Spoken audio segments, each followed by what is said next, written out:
नमस्कार। प्रस्तुत है आज का चिंतन। एक दिन संत कन्फ्यूशियस के पास उनके कुछ शिष्यों ने जाकर पूछा, गुरुदेव, सच्चा ज्ञानी कौन होता है? कन्फ्यूशियस ने कहा, सब लोग बैठ जाओ, अभी बताते हैं। यह कहकर उन्होंने शेष दिनचर्या पूरी की और कपड़े पहने। फिर सब शिष्यों को लेकर एक ओर चल पड़े। सब लोग एक गुफा के अंदर प्रविष्ट हुए। वहां एक महात्मा निवास करते थे। जप तप और चिंतन में अपना समय बिताया करते थे।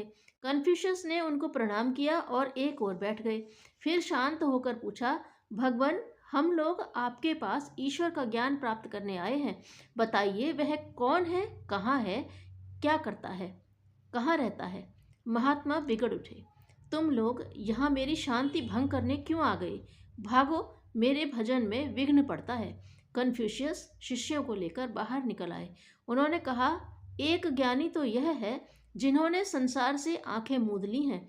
संसार में सुख दुख की परिस्थितियों से अशांत, एकांत में शांति की इच्छा रखने वाले यह संत छोटे दर्जे के ज्ञानी हुए।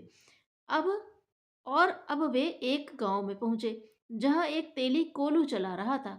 बैल की आंखें बंधी थी। वह अपनी मस्त चाल में उतना दायरा न मालूम कब से नाप रहा था और तेली कोल्हू पर बैठा कोई गीत गुनगुना रहा था।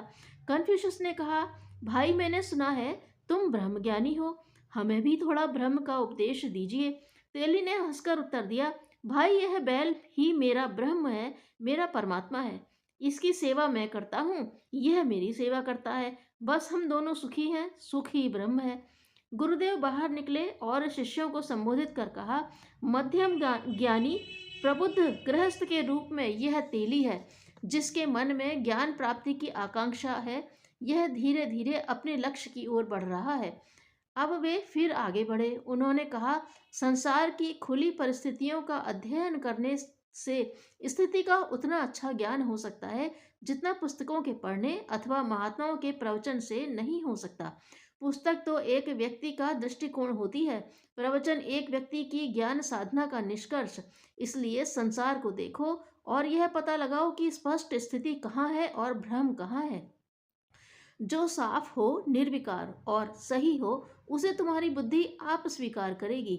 फिर उसे अपने जीवन में धारण करने से कल्याण हो सकता है।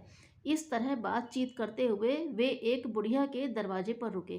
कई लड़के बुढ़िया के आसपास शोरगुल कर रहे थे। बुढ़िया चरखा काट रही थी।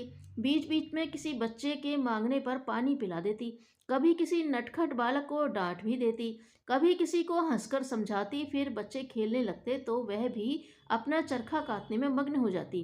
कन्फ्यूशियस जैसे ही वहां पहुंचे, सब लड़के भाग गए। उन्होंने पूछा, माताजी, आप कृपा कर यह बताइए, क्या आपने ईश्वर देखा है? बुढ़िया मुस्कुराई और बोली, हाँ हाँ बेटा, वह अभी यहीं खेल रहा था, आपको देखते ही भाग गया। वह निरर्थक शोरगुल शोरगुल, बच्चों का रूठना, मेरा मनाना, फिर हंसना, फिर विनोद, यही तो ईश्वर था जो तुम्हारे यहाँ आते ही चला गया। कन्फ्यूशियस शिष्यों को साथ लेकर घर लौट पड़े। उन्होंने कहा, बताया, निष्काम ज्ञानी के रूप में यह बुढ़िया सच्ची ज्ञानी है, जो ज्ञान का संबंध किसी उपयोग या लाभ से नहीं जोड़ती, उसे उन्मुक्त रखकर स्वयं भी मुक्त भाव का अनुभव करती है। आदमी का जैसा मन होता है वैसा ही उसका बाह्य रूप होता है। वास्तव में मन ही आदमी को बनाता है। धन्यवाद।